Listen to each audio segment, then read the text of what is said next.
Deep in the ancient redwood forests of Northern California, where towering trees cast long shadows and the air hums with secrets, lies a place few outsiders have ever seen. A 2,700-acre sanctuary shrouded in mystery, guarded by no trespassing signs and an aura of exclusivity. This is Bohemian Grove, a name that whispers of power, privilege, and rituals hidden from the world. For over a century, some of the most influential men, presidents, CEOs, generals, and artists, have gathered here every July. They come not for a typical retreat but for something far stranger. A 2-week encampment where the elite shed their public personas and embrace a world of symbolism, ceremony, and camaraderie. What happens behind the gates of Bohemian Grove? Why does a private men's club inspire fascination, fear, and countless theories about its true purpose? Tonight we venture into the heart of the Grove, not to uncover every secret, for some may never be fully known, but to explore the history, the rituals, and the enigma that makes this place so magnetic. So, step with me into the fog. Let's unravel the story of Bohemian Grove.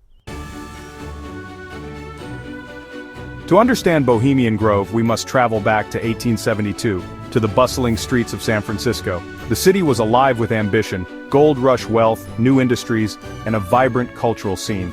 Amid this energy, a group of artists, writers, and journalists formed a club. They called themselves the Bohemians, a nod to the free-spirited intellectual rebels of Europe. Their aim was simple: to celebrate art, music, and ideas away from the rigid norms of society. Among them was Henry Edwards, a stage actor whose departure for New York in 1878 sparked the club's first woodland gathering. Picture it, 100 men in the Redwoods of Marin County, Japanese lanterns swaying in the breeze, liquor flowing freely, and laughter echoing through the trees. It was a farewell party, a night of revelry under the stars. The next year they returned, not for a send-off, but for the sake of the gathering itself. By 1899, the Bohemian Club had purchased a permanent home, a sprawling redwood forest in Monte Rio, Sonoma County.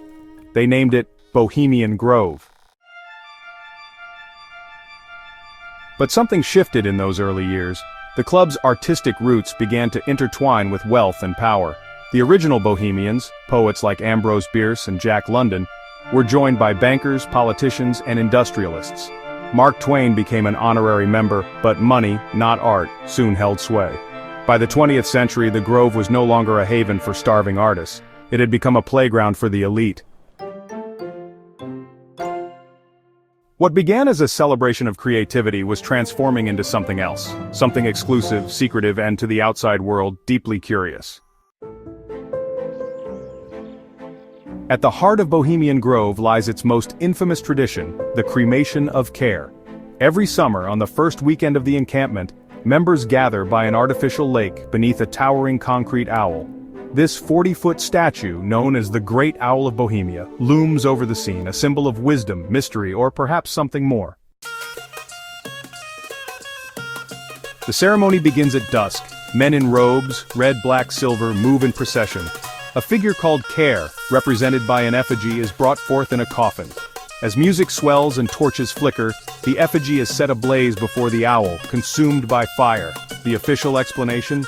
It's a symbolic act, a way for members to cast off their worldly burdens and embrace the carefree spirit of the Grove. But to outsiders, the imagery is striking. Cloaked figures, a giant owl, a burning effigy. It's the stuff of myth, evoking everything from ancient pagan rites to modern conspiracy theories. The club insists it's just a theatrical performance, a nod to their artistic origins. Yet the Cremation of Care has become Bohemian Grove's most enduring enigma. In 2000, the ceremony gained new notoriety when Alex Jones, then an emerging conspiracy theorist, infiltrated the Grove with a hidden camera. His footage, grainy but unmistakable, showed the ritual in vivid detail: the robed figures, the fire, the owl. Jones called it a mock human sacrifice, tying it to everything from Satanism to global control. But another infiltrator, journalist John Ronson, saw it differently. In his book, Them Adventures with Extremists, Ronson described the ceremony as less sinister than absurd. an overgrown frat party where powerful men play at being mystical for a night. Who's right? Is the cremation of care a profound ritual with hidden meaning, or just an eccentric tradition for the rich? The truth, as always, may lie in the gray. Beyond the cremation of care, Bohemian Grove is a world unto itself. The 2,700-acre campground is divided into over 100 smaller camps, each with a quirky name like Mandalay, Lost Angels, or Silverado Squatters. These are not rustic tents, but luxurious enclaves, some with private chefs and stocked bars. Here, members and their guests, exclusively male, revel in 2 weeks of concerts, plays, and lavish feasts.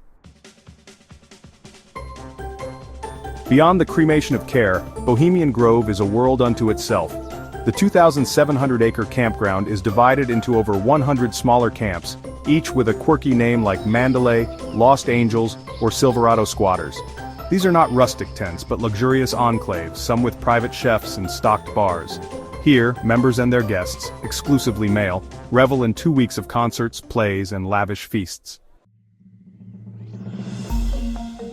One tradition stands out, the lakeside talks. Held by the lake under the Redwoods, these informal speeches feature titans of industry, politicians, even Supreme Court justices. The topics? Anything from global policy to technology to war. In 1942, a lakeside talk reportedly sparked the Manhattan Project, the secret effort to build the atomic bomb. The club's motto, "Weaving spiders come not here," suggests business is off limits, but history tells a different story. Imagine it. A former president sipping whiskey by a campfire debating trade policy with a tech mogul. A general sketching defense strategies on a napkin. These are the moments that make Bohemian Grove more than a retreat. They make it a nexus of influence. Yet it's not all serious. The Grove has a playful side. Members stage musicals and comedies, often cross-dressing for laughs. A curious detail for a club of conservative power brokers. There's heavy drinking too. Stories abound of men stumbling through the woods, some relieving themselves on the very redwoods they claim to revere. It's a paradox, a place of profound influence and juvenile antics, of secrecy and silliness, and that duality only deepens its mystique. Who are the men of Bohemian Grove? The membership list, closely guarded, reads like a who's who of power. Every Republican U.S. president since Calvin Coolidge has been a member or guest. Herbert Hoover, Dwight Eisenhower, Richard Nixon, Ronald Reagan, both Bushes. Democrats too have walked the Grove's paths, though less frequently.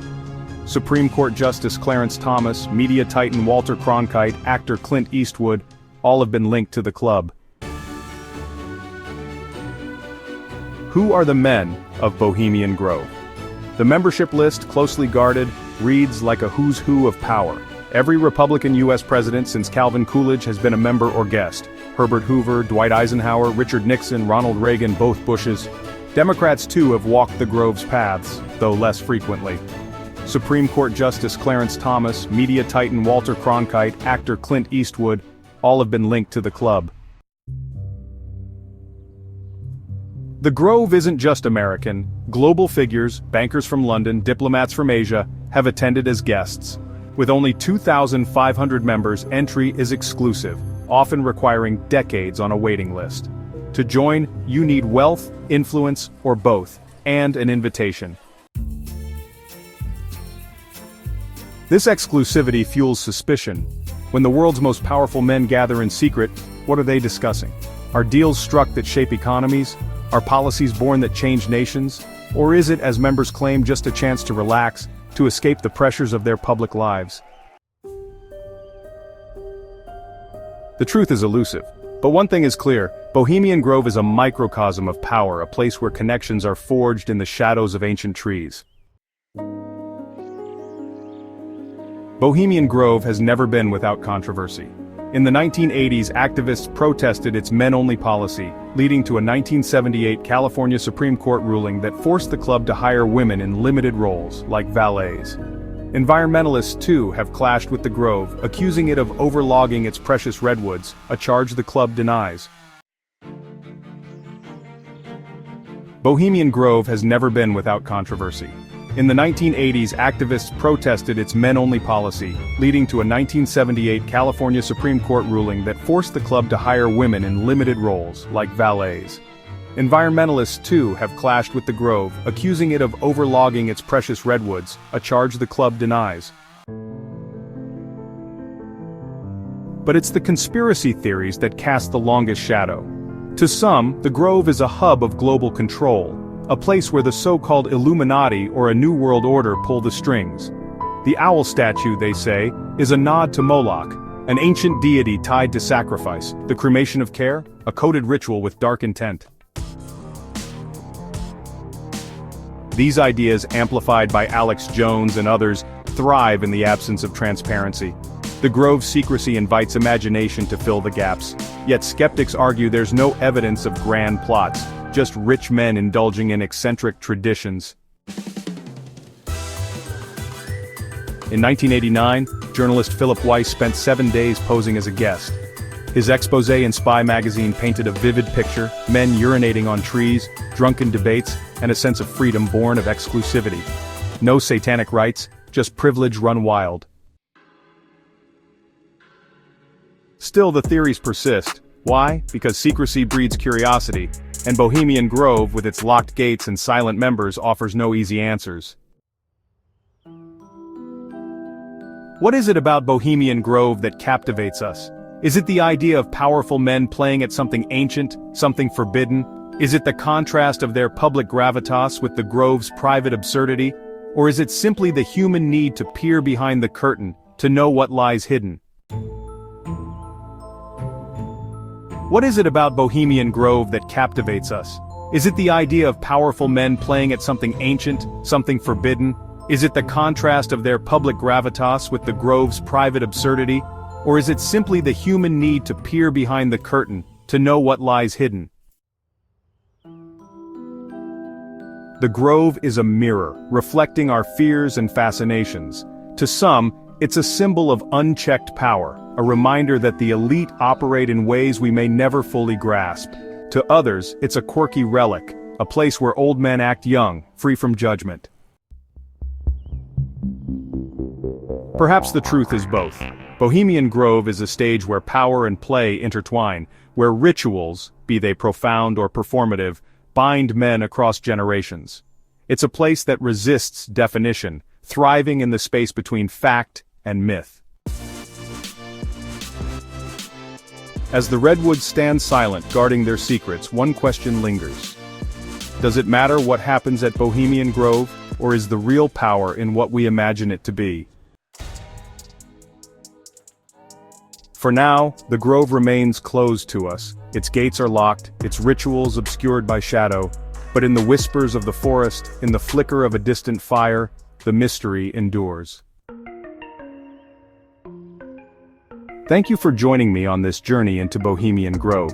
If this video sparked your curiosity, hit that like button, share it with someone who loves a good mystery, and subscribe for more deep dives into the strange and unknown. Let me know in the comments, what do you think happens at the Grove? Thank you for joining me on this journey into Bohemian Grove. If this video sparked your curiosity, hit that like button, share it with someone who loves a good mystery, and subscribe for more deep dives into the strange and unknown. Let me know in the comments, what do you think happens at the Grove? Until next time, keep questioning, keep exploring, and stay curious.